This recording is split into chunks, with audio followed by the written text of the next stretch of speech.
here, the nadis travel from here and they intersect at each chakra, creating different levels of consciousness. These are the major levels of consciousness. There are other major chakras within the body. In the body, this flow of nadis, because the nadis flow, this flow of nadis they intersect 108 times, right?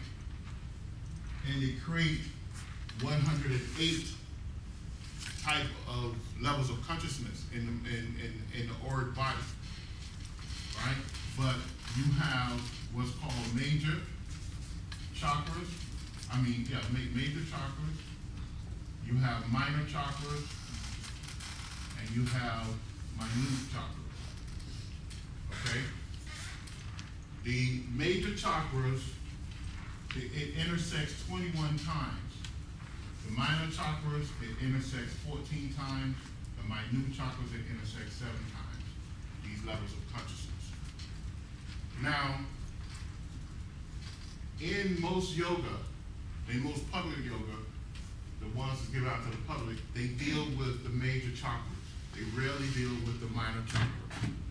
All right, we know where some of the minor chakras are. We expose them to the public, but normally we don't talk about the minor or the minute chakras.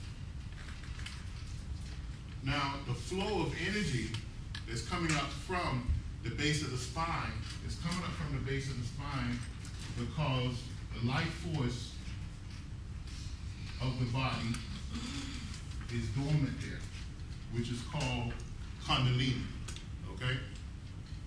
And this Kundalini is a vehicle of consciousness. It's the real consciousness of you, okay? Because when the soul was manifested from the spirit, the soul had no consciousness. It was totally aware, okay? It was aware of everything. Because why? It came from where? Spirit, right? The source. So it didn't have limitation. So in order to bring about limitations, the soul had to create some type of vehicle in order to experience limitation, which is consciousness. So the soul went about pulling this Shakti power, which the soul was all around it because the Shakti came from Shiva when the soul came from Shiva. And it concentrated this Shakti power and pushed it down through Shushumna, which is what we recognize in our body to be located in the spine. Now understand that the chakras are realms of consciousness, all right? They're not just in the body, they're everywhere. When you look at the sunlight coming from the sun, that is a series of chakras or levels of consciousness. If you can understand this, you can say that the electronic magnetic spectrum is levels of consciousness, right? The same way if you tap into the electronic magnetic spectrum, you can produce what? Radio, right? Video, right? You can produce all those things. So what's happening here is the sun releases its rays, and in the ancient time we called it Tavic rays. They released these Tavic rays or Tavic within a mass of Tavic matter. And these Tavic rays, they create different frequencies of consciousness, okay?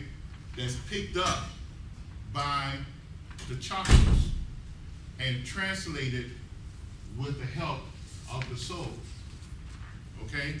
So what we're taught is that the sun, which is recognized as a Mahabhuta, a a Mahabindu, right, in the universe, I mean in the solar system, then you have the moon and you have Earth, right? All of these are Mahabindus in our sphere of existence that we use in order to develop consciousness and have a life and move from one reincarnation to the next. The tablet rays are produced for us by the sun, or modified by the sun, and it goes directly to the earth. And it's also, there's a series of tablet rays that reflect off the moon. Okay? This is Ida. This is Pingala.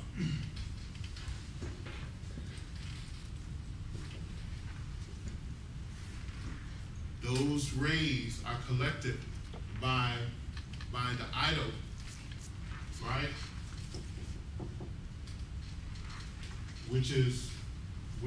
Has the tablet rays been modified by the moon, and the Pingala is the tablet rays that's been modified by the sun. And then you have the earth, right, which also modifies the tablet rays. Now, if we was to look at this on this chart, this right here would be Earth, modified tablet rays. The heart and the solar plexus center would be the sun. These two would be the moon. And the moon creates the mental world. I know you said that there's a correspondence with the chakras with the 5 fingers. Also, yes. Is there a way that, like, does that give birth or more insight into reflexology as far as, you know, massaging certain points of the fingers? Also the feet as well. But that's another subject. But yeah, and you have major chakras in the hand. You have major chakras in the foot too. But we don't deal with that until we get into mudra yoga, which is the yoga of hand sign and postures and asana. Okay? But this is the flow of energy. So you know, in science, how you develop things is you do what? You create motion. You create energy, right? If I want to analyze blood, I put blood in what? In a centrifuge, right? Spin it around, and what happens to it? Huh? It splits it up. It splits it up. It separates it. So now I can study it, right? But as long as I let that blood stay in its normal state, it's going to look like red blood, right? I'm not going to see the white blood. I'm not going to see the different substance in it. I'm not going to see the oxygen level in it. I'm not going to see any of that. So the ancient tantric and pranayama and Raja Yoga, they understood this many thousands of years ago, and they created a system of breathing in order to tap into this subtle energy or this chi within the body. Okay, that's what they did, and they did it through pranayama, visualization, imagination, concentration, contemplation, and meditation, eventually meditation. They did this, and through various mudra yogas. All right? So what they said is that when they examined their life, they said, how do we take in energy? How does man take in energy? There's 3 major ways that man take in energy, right? Through breath, which is the #1, because if you stop breathing, some people within seconds they die. Other people within minutes they die. But they do die, right? They lose consciousness and die. Through water, you stop drinking water, what happens? Within 3 to 4 days, you lose consciousness and die, right? Food, within 3 to 4 weeks, you lose consciousness and die. So Those are the three sources of energy. So what they did, they studied the most potent source of energy, which is pranayama. Which pranayama, everybody keep saying pranayama. Do you know what pranayama means?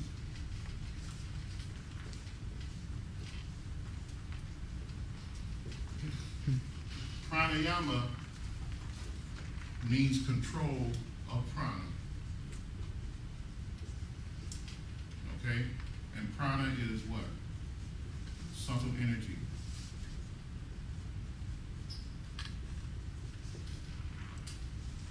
Alright? So they wanted to control this subtle energy. So they came up with a series of techniques in order to control the energy. Because why? They understood that the breath in the body control what? Anyone? Huh? Breath controls the energy. The subtle energy, but the subtle energy does what? What did I say the subtle energy does? It creates what? Huh? Who said it? Consciousness. Consciousness.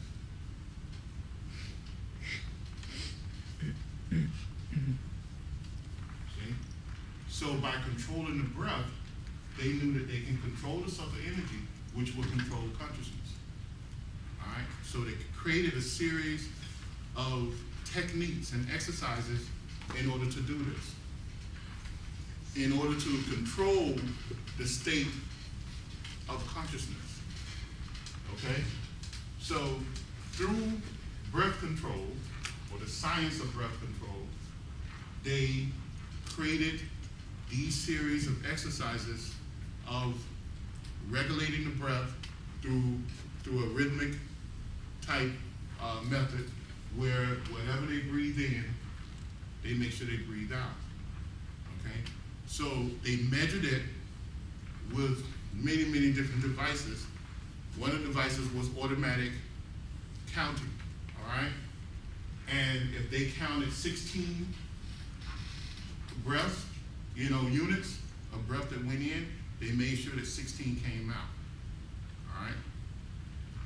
Then when they realized that they can measure that, they also understood that if they measure their breath properly, they can extend their life, all right? Now, of course, hundreds of thousands of years later, there's many studies that control of breath, breathing properly, extends life. All right?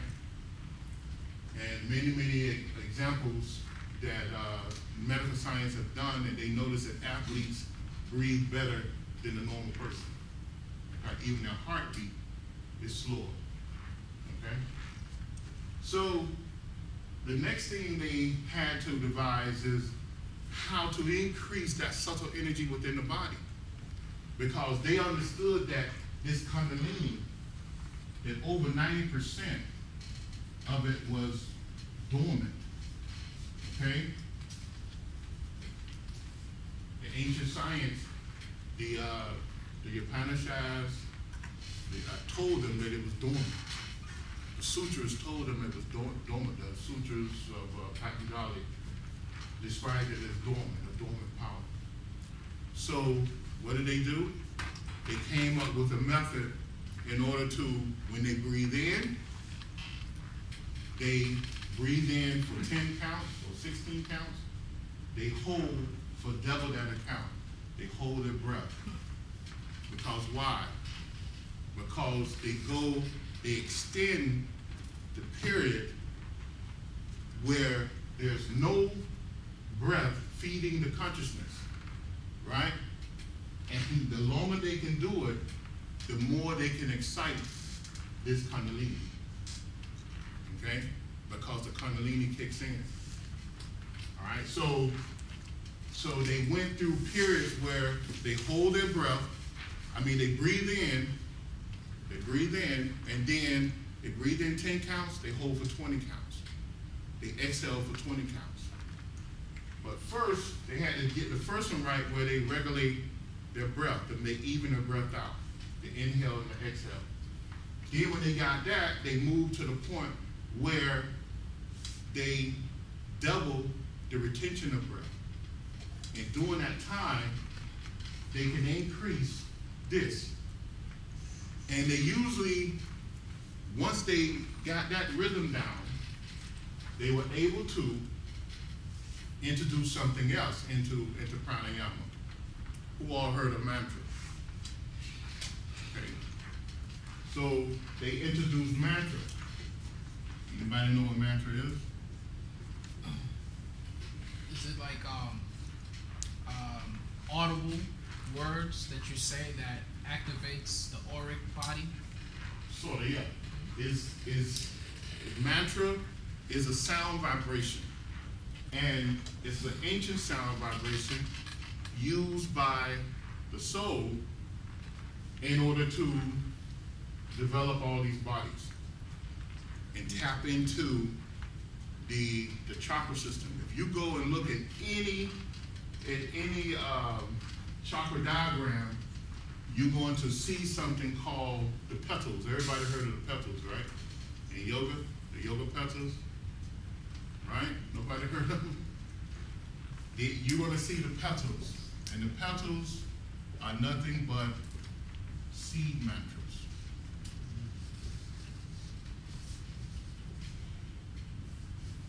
You see a diagram of a chakra, and then you'll see these things on the outside. Those are petals, or seed mantras. The Sanskrit terminology is that. In the middle, you have the bindu, right?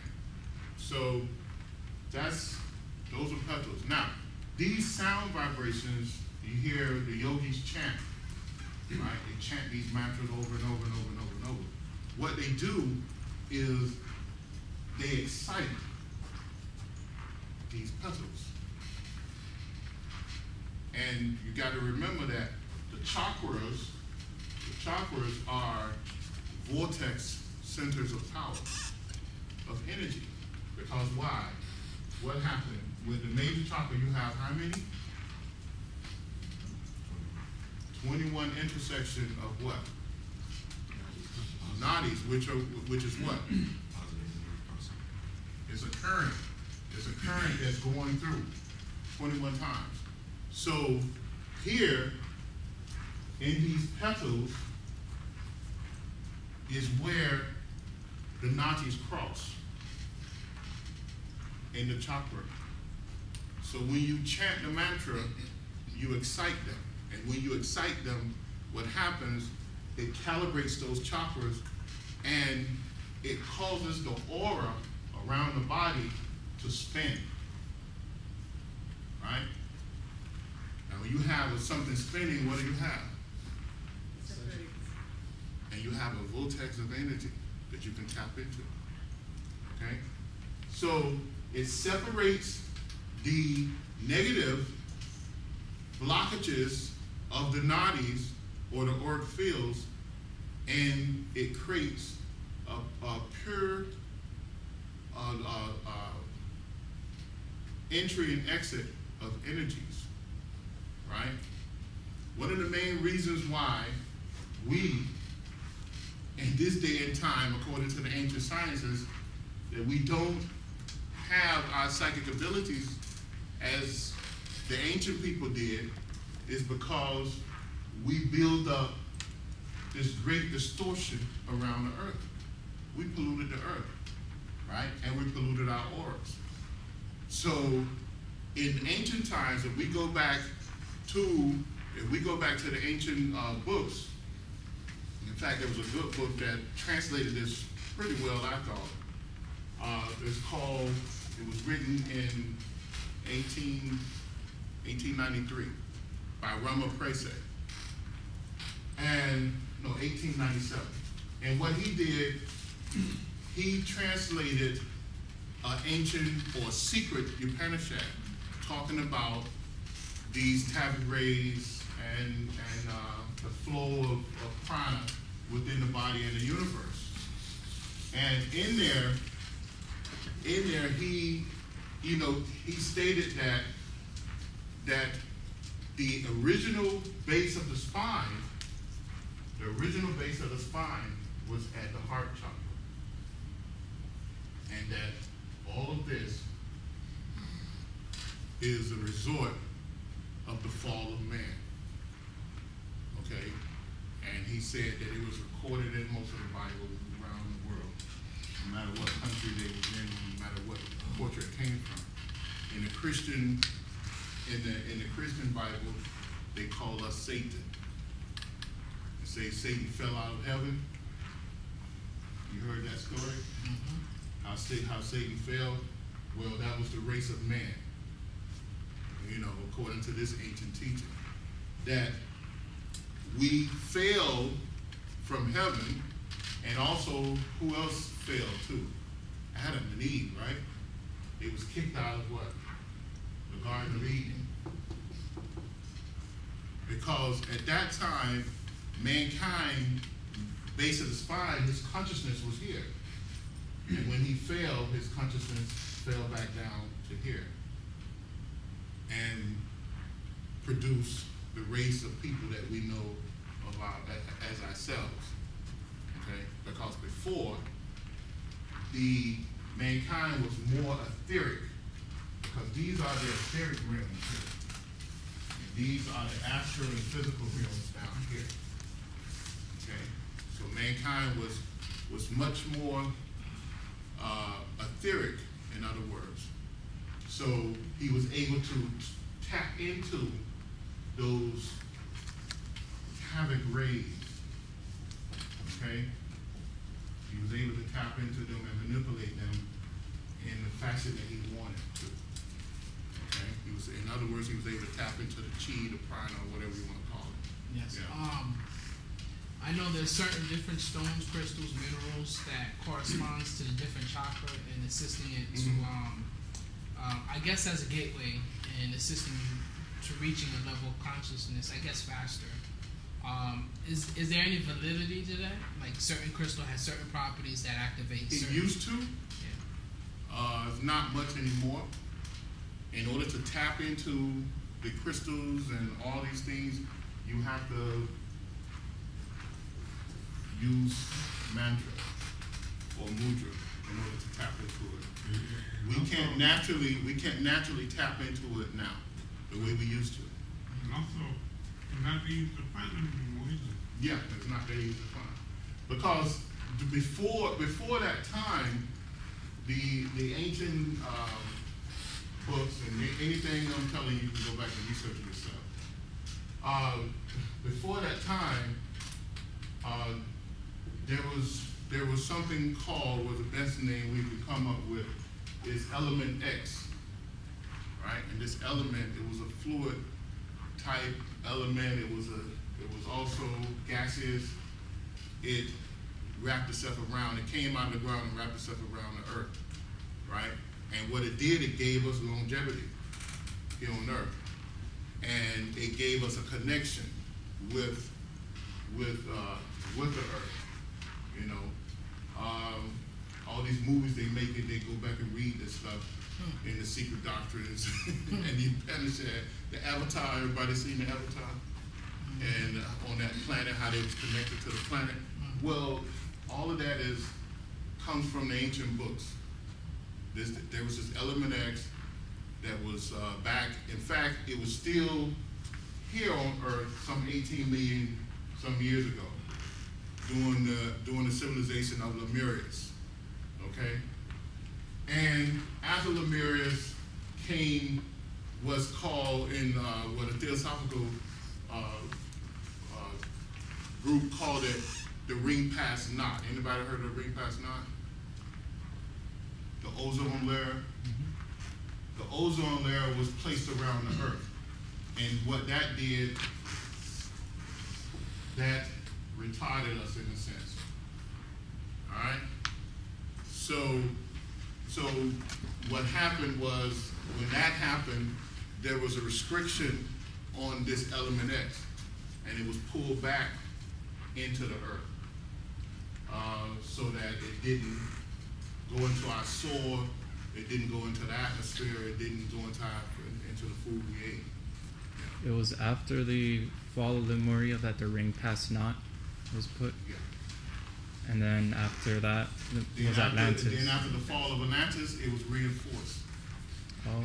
several thousand times because of our own thought and action.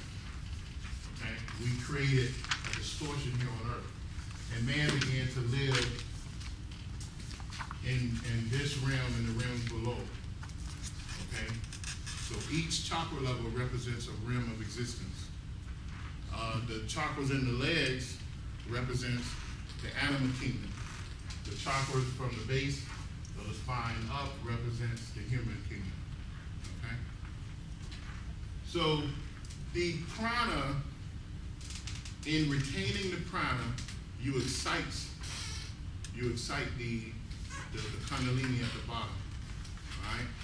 Now, in the beginning, with pranayama, you're taught to just do the physical part of it, right? And then later you introduce the mantra, and then later you introduce the visualization. Now, the imagination and visualization. Now, most people, when you say imagination or visualization, they say, oh my God, this is fantasy. Is it really?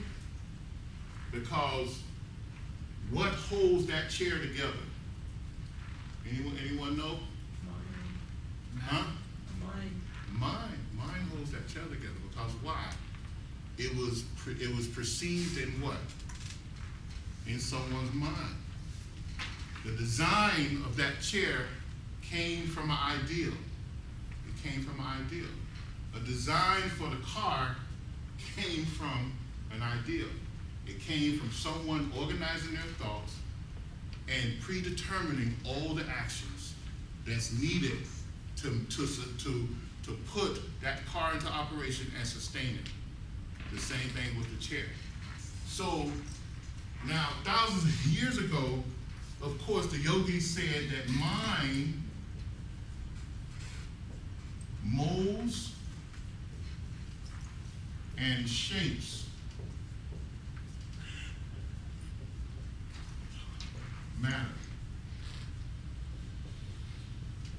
which is just an aspect of prana. Okay? So mind molds and shapes matter. So if you want to mold and shape anything, you got to use your mind. So one of the last components of pranayama is to introduce the mental part of it, where when you breathe in the energy or the subtle prana, you imagine that the prana is going down the base, down both sides of the base of the spine, and then coming back up in the center of the spine. And you push it back up 6 inches in front of the forehead. Now, with the inhale, it goes down on both sides, and with the exhale, you imagine that it comes out. Okay? Now, that's what pranayama, that's what this mind, when you fix your mind that this is what's happening on every in-breath and every exhale, that's what's happening, then that's what's going to happen.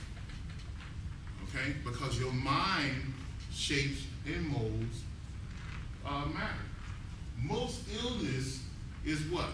Mental. It's mental. It's a psychosis. It's something went wrong in your life mentally, which affect you physically. So mind molds and shapes matter. Okay? So with this knowledge, they introduced that into pranayama by moving the prana mentally down to the base of the spine and back up. Okay? Now, when you touch something to see if it's hot or cold, what happens with your fingertips? Double relay up and down the spine. A double relay, right? If I touch this to see if it's cold, wet, or hot, the nerve endings in my fingertips, it sends it down my spine to my brain, back down to my fingers, and back up, back up my arm, down my spine to my brain, and then I know that it's cold or hot or wet. Okay? So when they did this, they said, let's do this over and over and over. Let's push this current, this prana, or this subtle energy down the base of the spine, back up, and 6 inches in front of the forehead. Now, what type of result they're trying to get? The result they're trying to get is that if they push this current, if they wheel this current down through the nadis, back and forth, hundreds, maybe thousands of times, they will clear what's called the blockage. Right? They'll clear these blockages. Now, all of us we have mental blockages in our lives, which in Sanskrit terminology, we can call them what? Samskaras. Samskaras. Right? Now, in our life, what happens to us is we go through and we have a series of experiences, and those experiences are thoughts and actions, whether they're good, bad, or indifferent. But what happens is they affect us, okay? And you can test yourself when you go home or you get in your car. Turn music on that you are emotionally connected to, and see if you start crying within 5 to 10 minutes, or laughing, okay? Because what happens, that music enters your aura, your mental bodies, and it pulls up a samskara that holds an emotional memory. And all of a sudden, you're daydreaming, and you're back at that moment when that thing happened. And you're either crying, or laughing, or feeling good, one or the other. Every thought and action you have scars your aura, and it implants a samskara there, okay? These samskaras are like sandbags to us. That's why the yogi, in the beginning of any course, they do the yama and nayama, where they put into action control over their life so that they lower the number of negative samskaras they create in their life. If you do something negative to you and to someone else, it's going to scar you.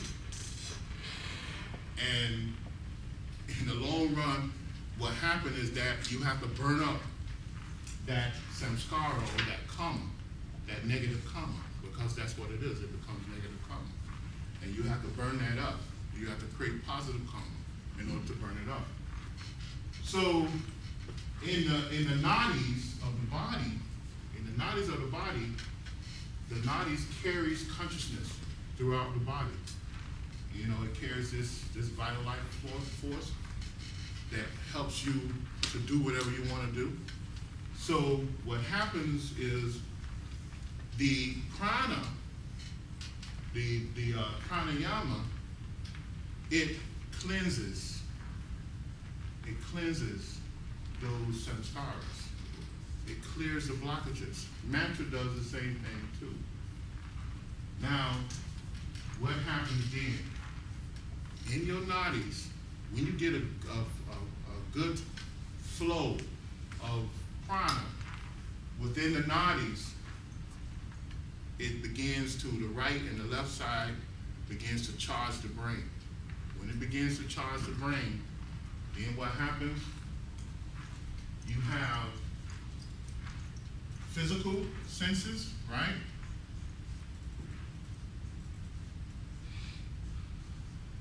And what other senses you have? Astral. You have astral senses.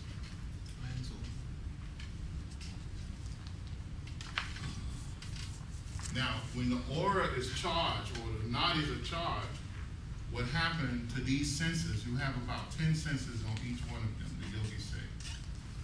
Right? These senses merge. And when they merge, they create psychic senses.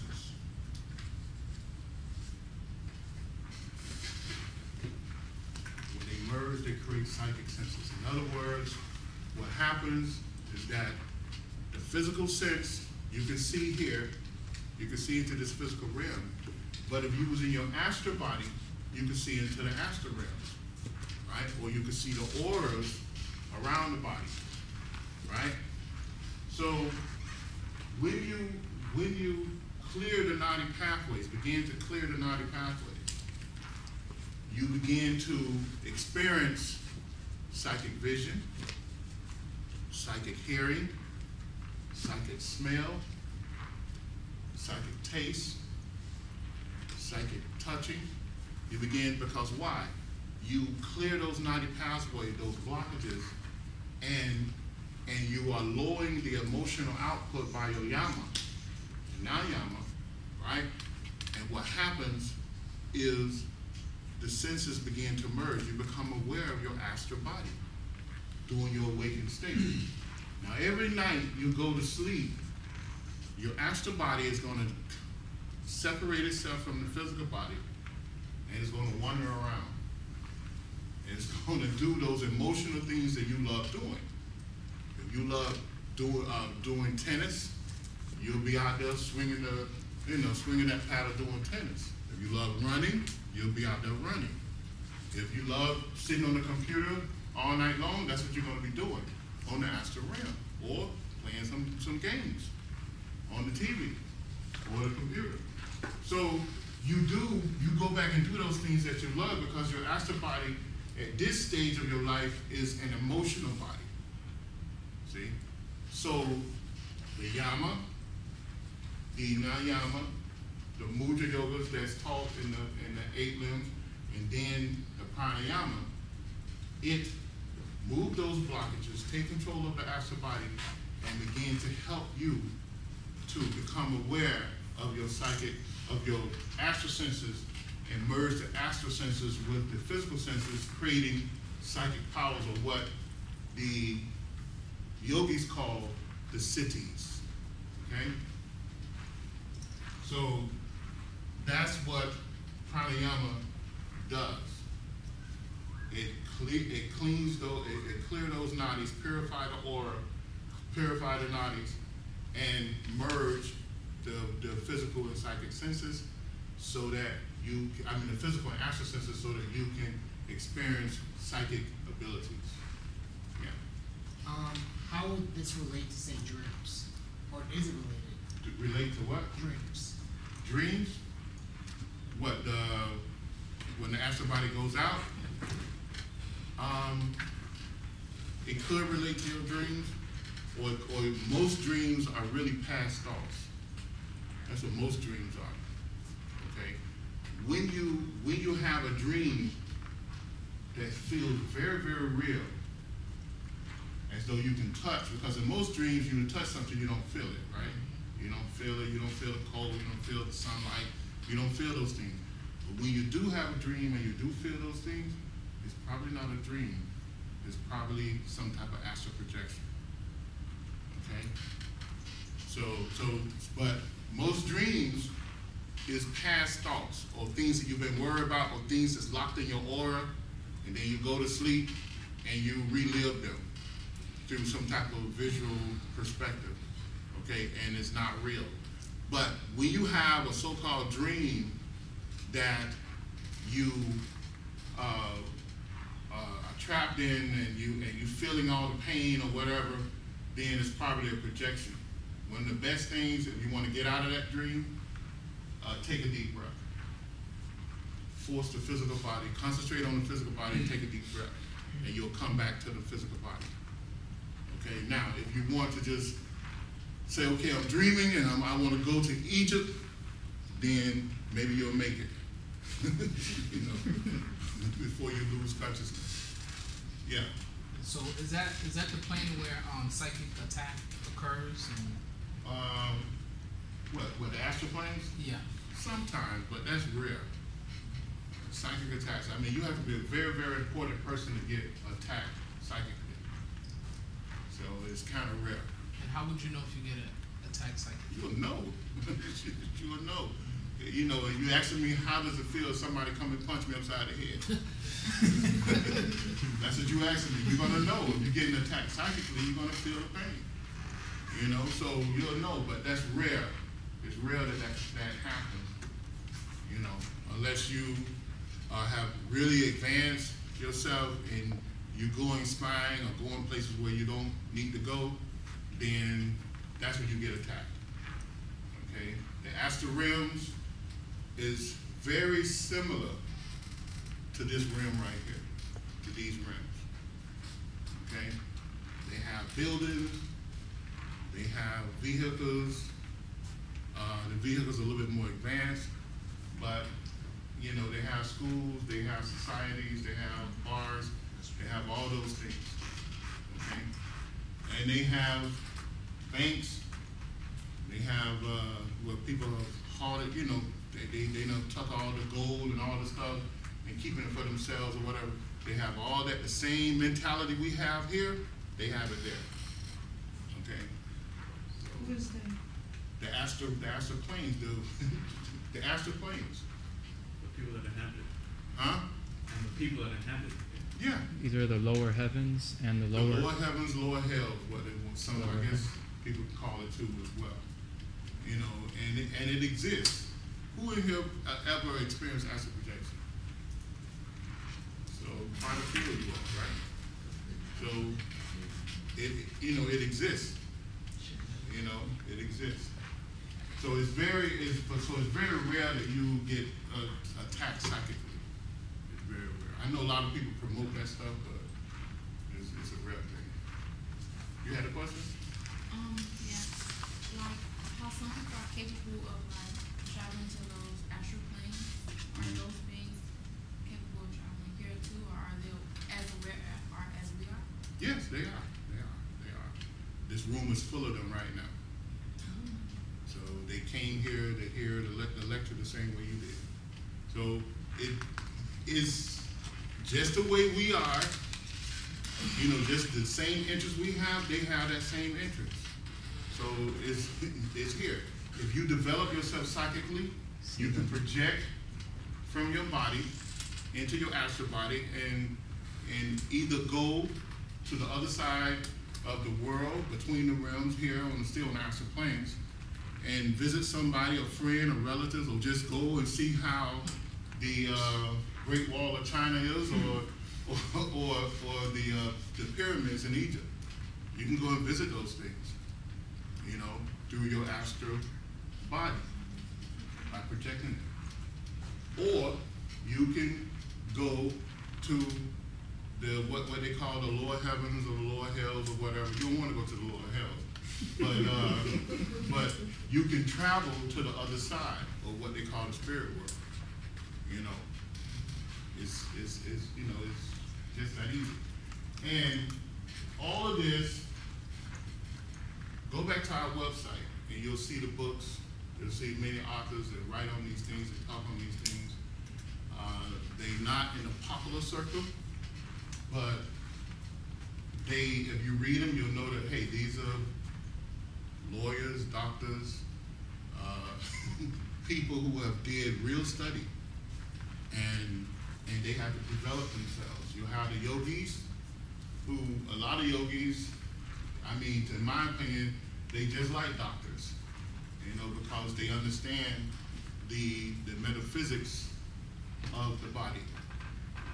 You know, instead of going totally on the physical side, they blend the subtle bodies with the physical, with that science. So it's real. Any questions? Any other questions? All right. I gave you all this to give you a little brief insight on what pranayama is. Okay. And most of what I talked about is here.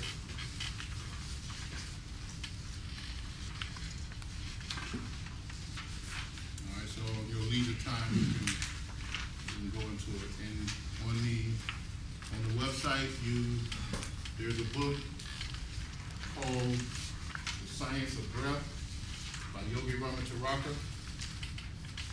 It's free, you can download it.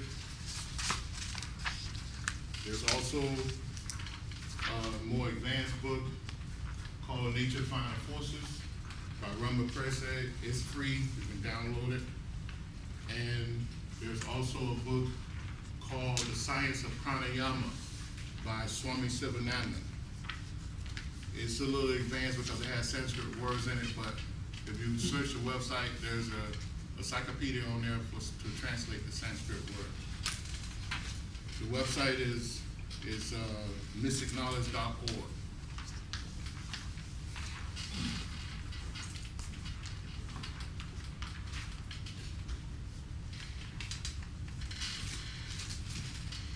Yeah. In addition to doing the breathing exercises, I mean, there's so many different variations, you know, breathing in through the nose, breathing, exhale through the mouth. There's one in particular you mentioned where you breathe through alternating nostrils. Mm-hmm. What's the main science behind that? Is it activating the left side or the right side? Or? Yeah, I like to call it the Kundalini yoga, breathing practices. It's this hand sign. And the same thing I told you here, I said you breathe in, you imagine that the prana's going down one side of the body. As I said, I breathe in on the right, then the prana goes down on the right, right? I hold for 2, 2 times whatever I breathe in, and then I breathe, I exhale, right? By bringing it up through the spine and through the Christ center, the third eye. Okay, then you do the other side the same way. Okay. I told you it's exciting, the Kundalini. Now there's a book called Contact Your Higher Self Through Yoga. It's a very simple book. How many pages? Anybody know? Like 28 pages? It's like 28 pages. It's like 20-something pages. It's a simple read. It's by Dr. George King or Dr. Sri Yogi Rija George King. Okay, you can order it from aetherius.org. Huh? It's Contact Your Higher Self Through Yoga. And it has 6 breathing practices in the book. In fact, the last one is really not a breathing practice, but still it has 6 breathing practices in the book. And it's simple, and it gives you a way to do it. You do the first one for 14 days before you attempt the rest, and then you add one on each day, or you can add it on each week until you have all 6 that you can do within one sitting. Okay, and it's a very good book. Okay. Years later, just before he passed, he wrote another book, which gave the in fact, he released a tape, a lecture tape called what is it called?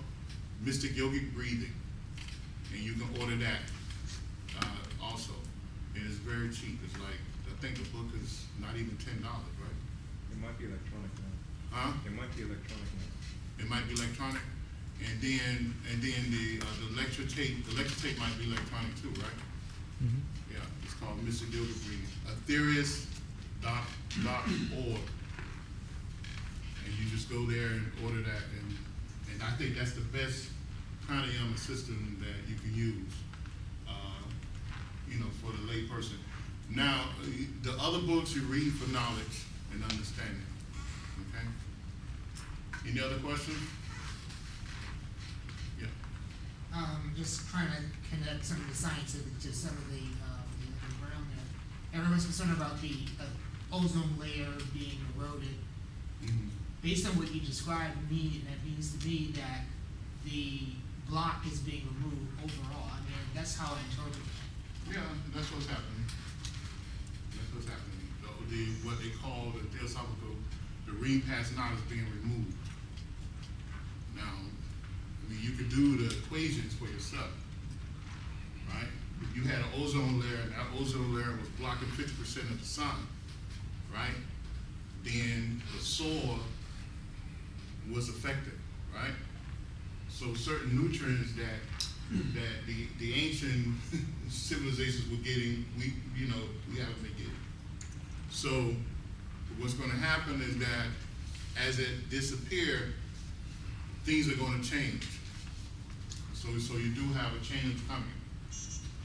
So I mean, it's just common sense. Any other questions? Yeah. How does elemental magic plays a role in all of this? It's a big question. Yeah, I mean, that's a whole nother subject. It plays you can't really do what I call devic magic without knowing this. A lot of people think they can, but they really can't, because it's still manipulating energies. It's just using the what the yogis call the Mahabhutas on different levels, meaning that the cosmic elements like the solids, the gases, the light, the fire, and the earth or the water. Those liquid forms. It's just using that in different fashions, using it through different sequences of life here on earth. Now, there's a dark side to that, and then there's a spiritual side to it. But most of these Wicca places, they mix it all up, which confuses people. Yeah, I mean, Okay. yeah. Very much so, because I see within the chakra there's a correspondence that you could even also relate to earth, air, wind, fire, and spirit. Yeah. And, being that, elemental, you could choose one particular one and work on that particular facet and incorporate the chakra within that. But you cannot do one without the others. Okay. If people think you can, but you can't. Okay. Okay. Solids cannot be held together if the air is not there, if the water's not there, if the light is not there, the fire is not there. See, it can't happen. Okay, if the etheric substance is not there, it can't happen. I mean, it's just, what happens when you die? The life force go out, and what happens to the body? Huh? It decomposes. So you cannot, in that type of magic, if you can't work on solids. That's where you go wrong. Because the solids can't be in existence if the etheric component is not there, number one. Right? Which is, it can't be in existence. Then if the air is not there, the air is the atmosphere that stops it from oxidizing, right? It can't be there. Okay? The fire is the thing, if you look at anything, long enough, you'll see it's moving. Okay? If you magnify this desk might be looking still, but if you magnify 25,000 times, you'll see the movement in it. Okay? Or now we don't have to even do that. We can put it on a different spectrum, and you can see the movement of it. Okay? Because now man can tap into the different layers of the spectrum, and they can see the auric feel around things, and then they can see that there's movement there. So you cannot work with one element by itself. It's impossible. And another question too, like I know certain people, they light candles, and they pray, and that's it goes from the very simplistic to the very complex, all depending on your intent and your mind and how is it that you go about it. It's just a technique. It's a technique of concentration. That's all it is. And over the next couple of weeks, we're going to go into that. It's just a technique, that you use with the camera. It's because concentration is taking the mind down one one channel and not allowing it to alter. All right, so the camera is a focus that allows you to do that. Okay, and what that does, that leads to contemplation, right? Now, this pranayama, if you sit in the silence and direct the energy in and out of the body, that's concentration. Because that's all you should be doing. You shouldn't think about nothing else but doing that, right? So that's concentration. The kana is concentration. And concentration leads you to what's called contemplation. Because when you have channeled the mind down one area of thought without allowing the mind to wander, then what happens is that you can naturally merge or switch on this psychic ability. The senses merge, okay? And then you can see something psychically.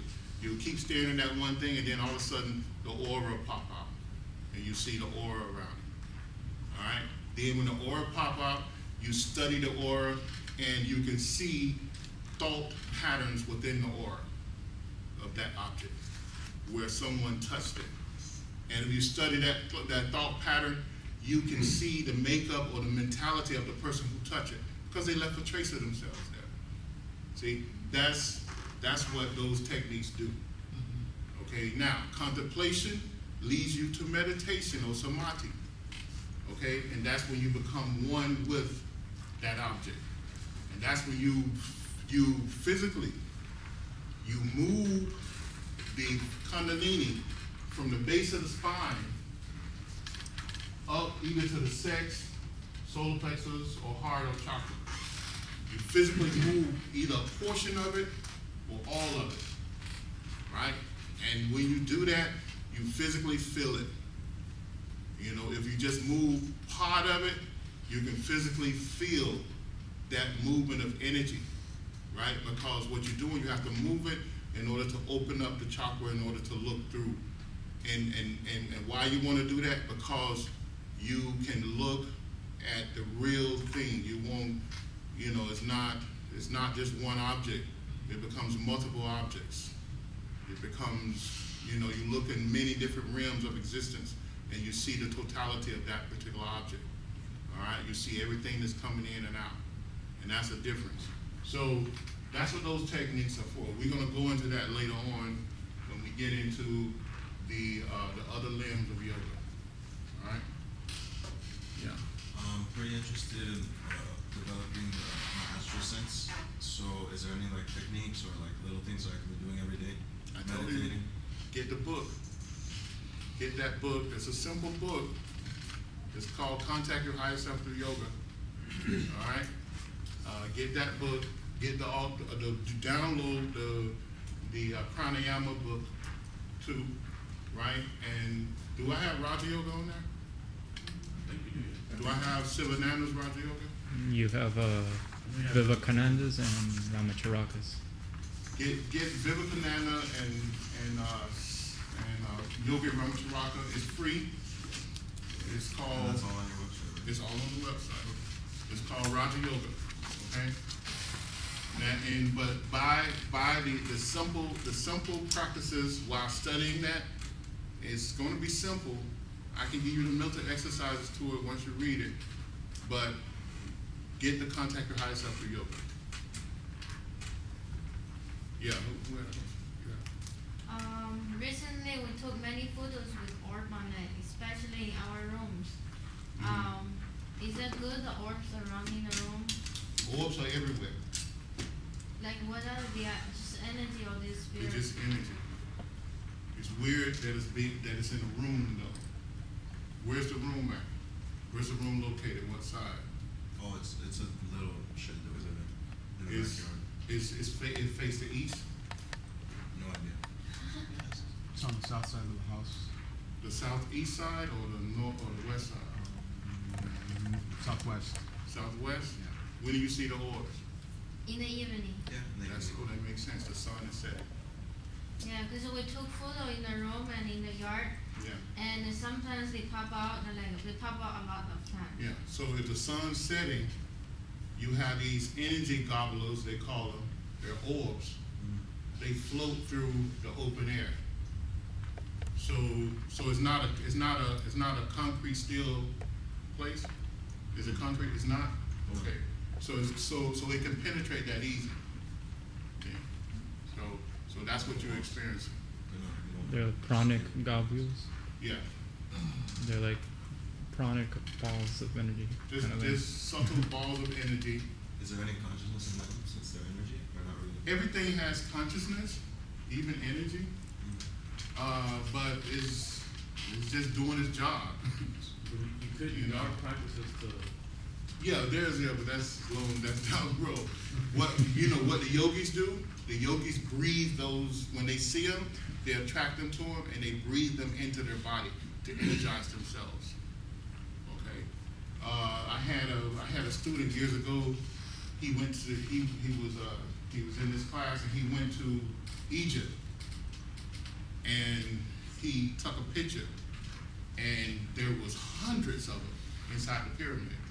You know, and inside the holy structures in Mecca, you know, he took pictures there. It was hundreds of them, just showed up in the picture. These orbs everywhere. So it's normal. If you have, you can build certain shapes to attract them, and then certain houses, especially if the house is not concrete and steel, they'll come right through the wall and come into the building. But usually it's either at sunset, if you're on the west side, when the sun rises, you have a lot of them coming, or when the sun rises on the east, you have a lot, and then when the sun sets, you have a lot. You see them. Yeah, there was an experiment I was trying. It was with water, and I don't know if I was being delusional or. One thing I noticed was I take a cup of water and I place it by my nightstand and I go to sleep. And I actually charge the water with my intent. And then when I go to sleep, I actually have vivid dreams, like so vivid, like it's unimaginable. Mm-hmm. And I don't know if there's some kind of mystic property to the actual water being there, if it's all in my mind. It might be a little bit of both. But how did you charge the water? Pretty much I hold it and then I close my eyes and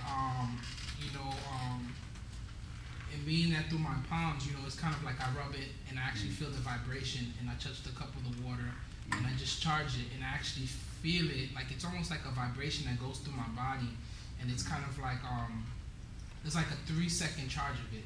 That's as much as I could hold it. 3 seconds and 3 seconds. So it's like a pulsating. And then and I just, with my intent, and then I put it by my head. Okay, the best way to do it is not to do it that way. I mean, it's all right to charge water, but if you really want to charge water, find a good blue bottle, a dark blue bottle, and put it in the sun, and let it charge that way. How many minutes we usually do it for? Anyone know? I think so. 15 minutes. Yeah. And it depends on what you're using it for too. So sometimes you can let it stay there for an hour or 2 hours or whatever. Huh? 15 minutes. 15 minutes we're going to drink it. Yeah. Well, So depending on what you're using for different healing practices. yeah. It'll be more. So a real dark. You guys are probably too young to remember the Magnesia type color. Okay, Cobalt. that type of Cobalt blue. yeah. So you put the water in there and you charge it that way. So that's a good way to charge the water. Now, when you go to sleep, do not put anything next to your head. Okay? I know in elemental magic they tell you to do that. Don't do that. That's why you're having dreams. Don't do that. Okay? It's not good. Yeah. After you charge the water in the sun, can you refrigerate it? No. You have to drink it hot? It's not going to be that hot. It's going to be warm. You put cold water, and then you put it in the sun. Yeah. Nothing by your head. I mean, even like say for instance, babies. They say babies aid in psychic development and progression. I'm trying to help you, man. Don't put it by your head. Okay, don't do it. It's too much to go into now because we'll have to I spend another 30 minutes talking about it, but don't do it. Okay? It's dangerous. You know, it's little simple things you can do. I know simple objects that shape a certain way. You can put it under someone's bed or pillow, and you can make them sleep for several days just by placing it by their head. You know, don't do stuff like that. People go and they call themselves psychometrize or something. They immediately put it to their head, you know, to try to feel the vibrations. Don't do that. It's very dangerous. Don't play with the Ouija board either, right? Yeah, don't do those things. So because what happened, the Christ Center, the Ajna is very sensitive. It's a control center for the body. Okay, that particular chakra. And it's very sensitive. It's always in operation, controlling all the other chakras. So that's just a little bit, just to tell you, I can really go into it, but don't put nothing toward your head, yeah. How is it that we would be sensitive to putting something like bay leaves next to our head while we sleep, but earlier you said that we're not unable to pick up energies of rocks because we're unable to do that anymore? No, I wasn't talking about that. That's not, I was talking about crystals. Crystals, that's what I meant. Do you understand crystals? The power of crystal? Okay, now, the power of crystal is a subtle power. Mm-hmm. Now, the power that most people are looking for in the crystals is locked in there because of, just let's say the ring passing out of the ozone layer. Okay, so in order to in order to unlock it, I'm not saying you're not getting any energy from it. You are getting energy from it, but you're not getting the energy that you think you're getting because we have saturated this earth with negative energy. So it takes a high form of, and I gave you the key, of energy, positive energy to unlock it. Okay? So you're not going to normally unlock it. I've met very, very, very, very few people that can naturally unlock it.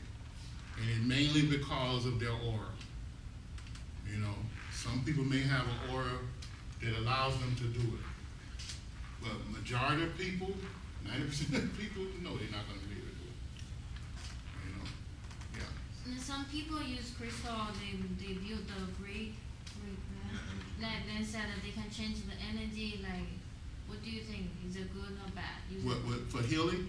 Yeah, for healing. Or Yeah, I think some of it works. I think some, but it takes practice after a long time. But you don't need the crystal to heal. You know, you can use it. Helps. It helps, but you can do it by channeling the prana through the palms of your hands and pushing it through the chakra, right? You go down the line and you push it through the chakra on one hand and then push it back through. And the negative energy, you throw it off and you burn it up or whatever. Is that related to Reiki healing? No, not really, but Reiki healing does something similar to that. Yeah. Yeah, it does something similar to that. And the Reiki healing, some Reiki healers use the crystal too. But after practice, it's not going to happen magically, okay? And you don't have to take my word, just study it for yourself. You know, develop yourself psychically and you'll see it. You'll see what's working and what's not. There's a book, You Too Can Heal. Huh? Yeah, there's a book called You Too Can Heal. Also at theories.org. It's a simple technique. It was written back in the 70s. I think 1975 or 76. And it gives simple techniques of healing. Okay? But yeah, don't get offended. A lot of people get offended when I talk about the crystals. I just want to give you the science, the knowledge behind it, the ancient knowledge behind it. And you can test it out for yourself. And then you can test a series of people. If you see someone, like I knew this one lady, she had a very strong aura. And when she walked into the building, I could feel her maybe a block away. Her aura was so strong, I knew she was coming. And she was good with crystals. But most of the other people that was around there waving it around, that's all they was doing, waving it. you know, it's just that's the way it is. You know, it's not that she had a gift, that came from lifetimes of cleaning her aura. You know, after one life after another, she just did a lot of stuff right. So that's all that's about. And then you have some people who can channel the energy through them and make it work. And some people just can't. They have to develop it. So, but the real magic that was in the aura, I mean that was in the crystals at one time, is locked away. Because with each one of those crystals, there's a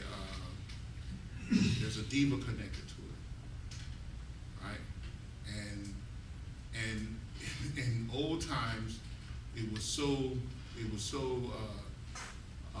easy to contact that energy source through that diva that you just, when you begin to work with it, you call the diva before you, and it channels the energy through that particular thing, a crystal or whatever, whether it's a crystal or a piece of wood or whatever, or a diamond or whatever, you know. But now those things are gone. But it's coming back because the ozone layer is disappearing. All right. Any other questions? You want to add the blanking mind thing? The what? Mention about blanking the mind. Oh yeah, don't blank the mind. I know, who heard of blanking the mind? Anyone practice that? Don't do that. That's not good. Okay? So I know. Where, you know, some practices they teach you to just blank your mind, Sit in the silence. to sit in the silence and blank the mind. Not think of nothing. Yeah. Don't do that. That's very, very dangerous. See, things start they start popping at you and jumping at you. Don't do it. Yeah. It's very, very dangerous. If you blanking your mind is like you know, leaving your door open at night and you live in the middle of the hood. Okay? Why too many things come to your mind in the evening? No, it's easy for someone to possess or lock themselves into your aura or steal from you. Steal your energy, you know, or lock themselves in your aura and have them do things. That's a good way to create psychosis. Okay? So don't do it. Don't blank the mind. Yeah, So when you meditate, you should always have something that you're focused on. Like Meditation is not blanking the mind. It's concentration. It's concentration. Meditation is concentration. When you meditate, you're supposed to meditate on something, not nothing. When you concentrate on nothing, you're opening up your aura to let anyone come in. So don't blank the mind. Don't do that. I know a lot of people tell you to do it, but it's a very dangerous practice. Okay? So don't do that. If there's no more questions, we have a little prayer to close out. And we'll be back here next week.